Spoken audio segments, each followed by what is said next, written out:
When Nintendo announced the Switch 2, I thought I knew exactly what I was getting: faster hardware, bigger games, and a more modern experience. But after spending a month with it, I realized I was totally underestimating just how much this thing would shake up my gaming life. From new features in the Joy-Con to unexpected late night decisions between two different racing games, this console has surprised me in ways I didn't even think possible. I'm going to break it all down and show you what makes the Switch 2 so surprisingly special. Hey everyone, welcome back to the channel. I'm Tonic, and today we're talking about my first month with the Nintendo Switch 2, and more importantly, all the ways it's completely blown past my expectations. If you enjoy deep dives like this, consider subscribing and hitting that like button right here at the start so you don't miss future breakdowns. I went into this thinking it would be a spec bump, but I'm coming out of this month feeling that Nintendo has completely reignited my love for gaming in a way I didn't see coming. And trust me, some of these surprises might change how you see the Switch 2 as well. Before Nintendo revealed the console, I thought the smartest move would be to build on the success of the Switch 1 and not wander off into some bold new direction, which Nintendo has been known to do. I just wanted more power, more storage, and a smoother, more refined experience. A true next step forward rather than a risky experiment. I didn't feel like Nintendo needed to completely overhaul the experience. I didn't want them to reinvent the wheel. I wanted them to perfect it. And that's exactly what they did. And that's what surprised me the most. I was genuinely happy to see Nintendo finally deliver a true sequel console. Naming it the Switch 2 just made sense to me. But what really surprised me were all these small, thoughtful upgrades that make the whole system feel more premium, more personal, and more inviting. Let's start with the biggest curveball: mouse mode in the Joy-Con. At first glance, it sounds like a small quality of life feature, something you might use once in a menu and forget about. But the moment I started using it, my mind went wild thinking about all the possibilities.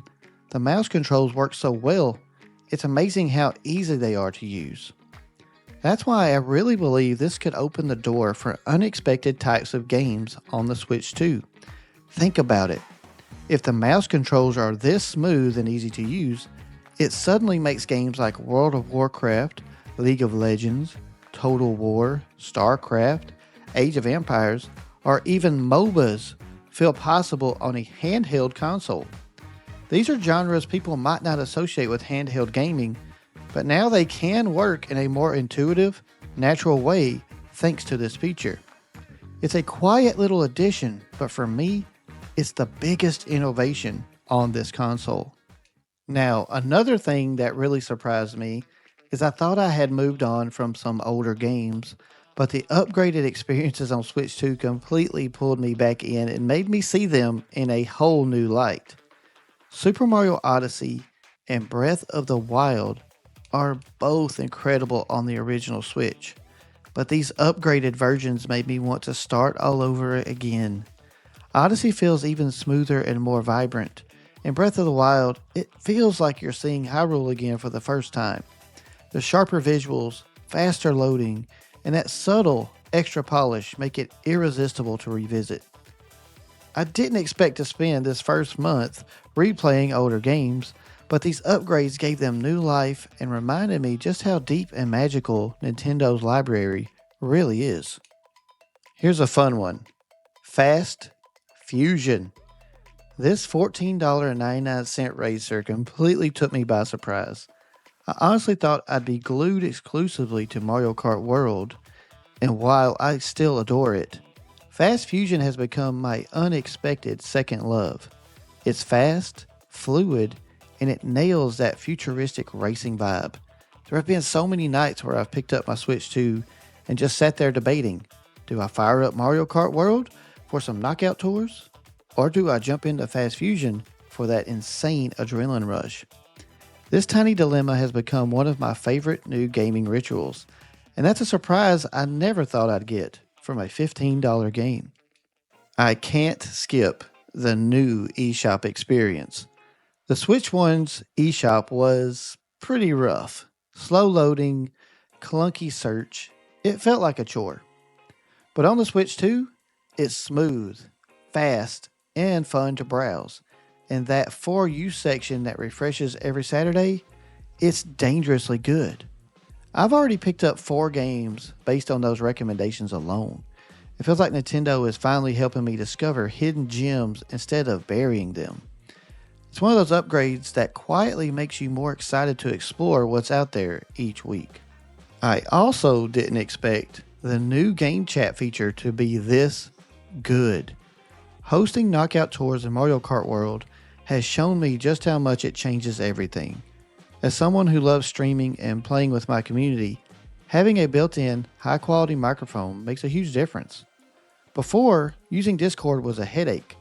Some viewers didn't have it, and those who did often had bad mics that sounded garbled and frustrating for everyone.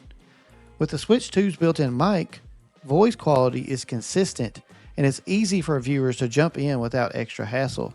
It's made connecting with my audience so much smoother and more fun. Being able to hang out with subscribers, laugh mid-race, and trash talk a little, in the most loving way possible, has made these sessions some of the most memorable gaming moments I've had in years. It's not just about racing anymore.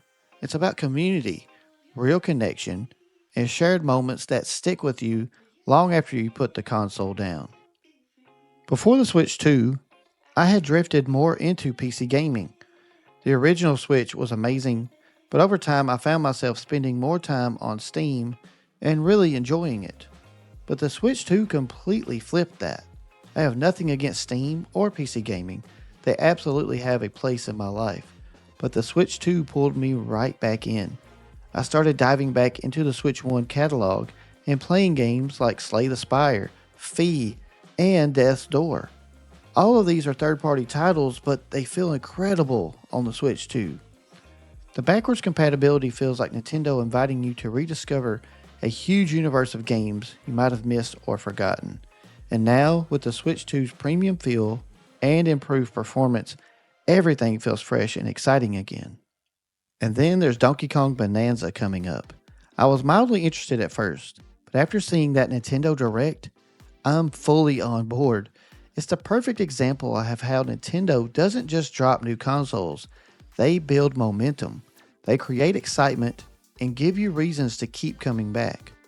I'm more confident than ever that the next few years on Switch 2 are going to be packed with mega bangers that continue this surprise streak. Some people might say Nintendo played it too safe with the Switch 2, but for me, the magic is in the minimalism. Nintendo didn't need to completely overhaul the experience or chase some flashy new gimmick. They just needed to focus on what already worked and make it even better. And that's exactly what they did. The small, thoughtful improvements show a real understanding of what fans love. I feel like Nintendo is saying, we don't need to reinvent the wheel. We just need to make it roll smoother, faster, and with more fun along the way. If you're thinking about getting a Switch 2, my advice is simple. You're not just buying a new console. You're investing in a living, breathing library of games, both new and old. Nintendo isn't just giving you new content. They're making sure your old favorites get better with you. And if what we've seen so far is any indication, more Switch 2 upgrades will keep coming for your old library alongside all the new content. This is a huge win for Switch 2 owners who carry a large library of games with them. It's an investment in fun, in nostalgia, and in future adventures you don't even know about yet. So, what surprised you the most about the Switch 2 so far? Or, if you're still on the fence, what's holding you back? Drop your thoughts in the comments. I'd love to hear what you're all experiencing. If you enjoyed this breakdown, don't forget to hit that like button, subscribe for more Nintendo goodness, and join me for some community races in Mario Kart World. Thanks for hanging out, and I will see you in the next one.